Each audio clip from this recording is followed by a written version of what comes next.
Hi there again from Custom Home Builder Solutions, also known as CHS, a job costing, full accounting, and profit management software for the professional home builder. In this particular video, we are continuing a series about change order videos, and I'd like to talk about the effect of issuing a change order on a cost code that on your budget you have marked as an allowance. Let me go to the budget worksheet. I've already opened it up here.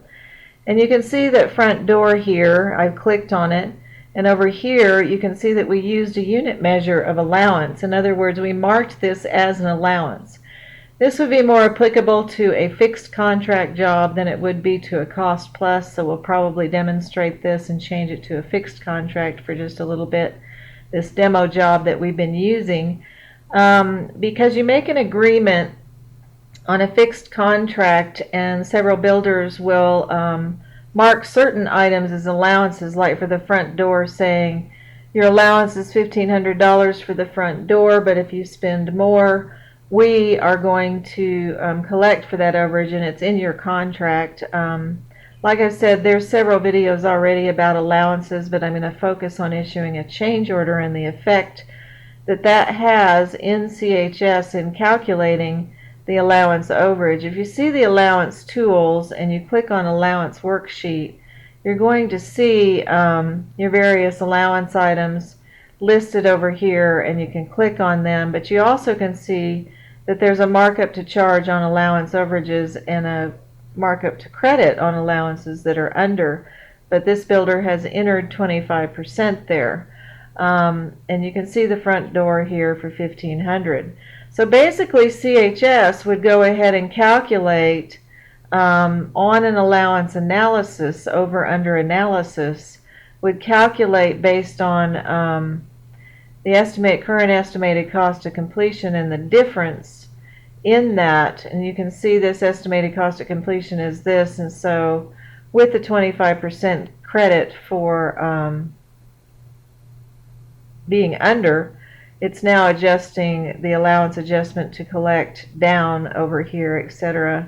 And ceiling fans, our estimated cost of completion has gone over, and so we have an overage going on here and you can see how it's calculating that. But notice right here on the total appliance package, in earlier videos and in our videos about budgets and the overall videos about allowances in general, we were demonstrating adding a refrigerator and using a change order to do it. So because we issued a change order, this difference between the budget and the estimated cost of completion is this, but we applied the change order against it, assuming that you're going to collect for that change order on its own. And sometimes builders do like to issue a change order for allowance overages just so they can have the printed document about the overage that's happening. So when you do a change order, it gets applied against any allowance overage and lowers it to something for what our allowance adjustment is. This is so that we don't double dip, so that CHS doesn't calculate an allowance overage and change orders. And I'll show you that effect here after we do. Let's just run and do one more change order, and we'll do it for front door, which is the 45, this front door one here. But let's go do it. Let's add a new change order real quickly for our demo job, and that's this Vista View job, of course. And we can see over here we could filter the list so that we only see ones for that job. But let's call this VISTA V3811-05, because we can see that would be our next number up. And then we'll call this front door upgrade. We'll create the change order. We've had previous videos about creating change orders, so we won't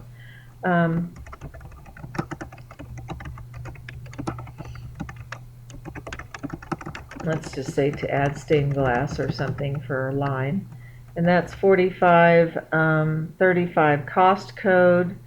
And we're not going to decide that it has any delay days to change our schedule, etc., because it's just buying a different front door. And let's just say it was 1,500. Let's just say this change order is for 500, that somehow that added 500 to it. And we've been doing a 25% markup, and that's what we said also on allowances that we'd mark up, so we can put that in and have our price be $625. I'm going to change that. Let's just say somehow that all that costs $750. And there's our price, $937.50. And we'll say the builder has approved it, and we'll do a change order date of today. So we've created that change order. If you drill down on the ECC, if this has not been posted yet, you can see original budget is this, nothing for change orders, and that we did issue a PO for $1,500 already to, if we drill down, we can see that that was to, I'm sorry, I'm losing my mind here. The vendor is Builders, which is Builders Display. So let's just go ahead and submit this change order. And then, like we've shown you in previous change order videos, after you do it, you'll come back and you'll have a pencil edit icon so that you can do some more things like notes and buyer notes, etc. Maybe in our buyer notes we do just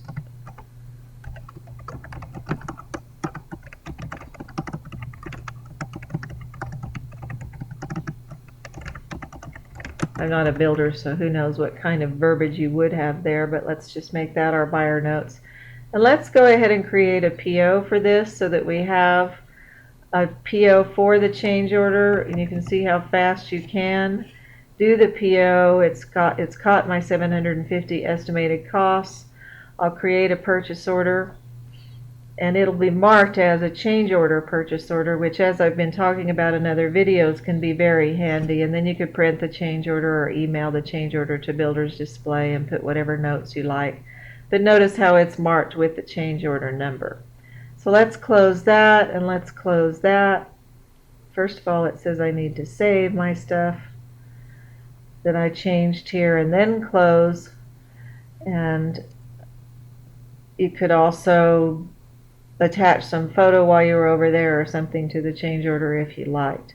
It shows builder approved, etc., and we've created the change order.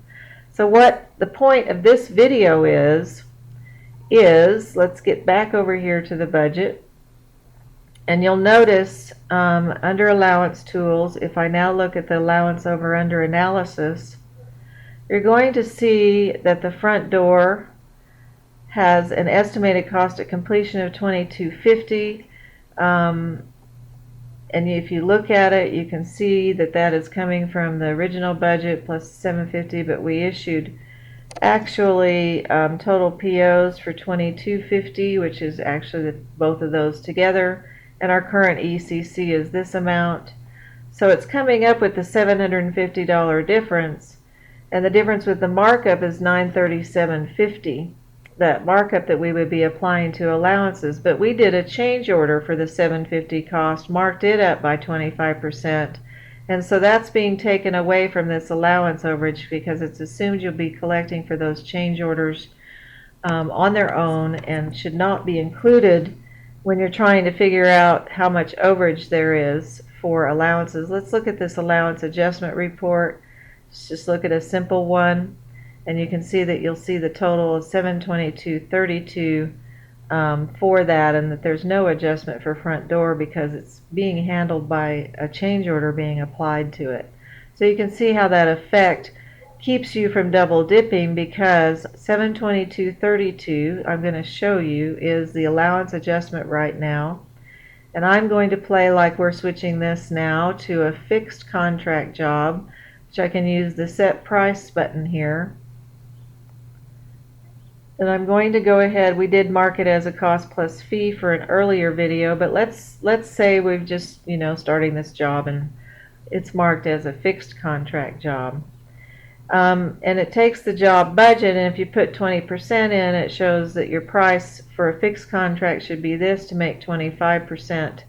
And so that's what this builder has typed in as the price. So it's showing fixed price minus the job budget, and then here's your original profit. But then the revised contract, and that's what I wanted to talk about, is showing this 438,756 plus any change orders, which you can drill down on, and you can see a report of the various change orders that we've issued so far in our demo.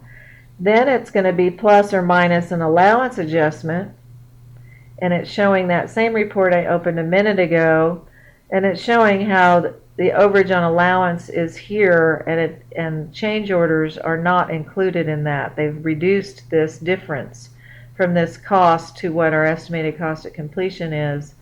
So it's not double dipping, and it's showing the revised price right now of being a higher amount, $445,949. Because this is a fixed contract, this is how it calculates your current revised price, and then it shows the revised price minus whatever your current estimated cost of completion is, which we're higher than we used to be, and then what the revised profit is and what the revised profit percent is right at the moment. That's just as of today, and that's what's so great about CHS, is it's capturing various change orders and POs information, etc., and being able to recalculate what your current estimated cost at completion is and give you a revised estimated profit as of today for a fixed contract. Hopefully that gives you a good idea of how CHS is handling it. If you do a change order for something that is marked as an allowance on your budget, it's going to make sure that it does not double dip. It does an allowance adjustment that takes into the account the change orders that you've issued for any allowance items. Thank you for watching, and I hope that helps.